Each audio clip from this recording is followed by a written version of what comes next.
আল্লাহ রব্বুল আলামিন সমুদ্রের মধ্যে হাজারো রকম মাছ সৃষ্টি করেছেন।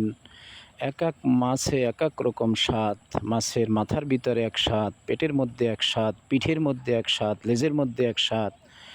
আমরা যে পুকুর বা আমাদের জলাশয়ের মধ্যে যে মাছ চাষ করি, তাতে কত খাবার বা ঔষধ প্রয়োগ করেও আমরা এত সুস্বাদু মাছ সেখানে উৎপাদন করতে পারি না। আল্লাহ রব্বুল আলামিন তার বান্দাদের জন্য কত সুন্দর সুস্বাদু মাছ এভাবে সমুদ্রের মধ্যে তৈরি করে রেখেছেন।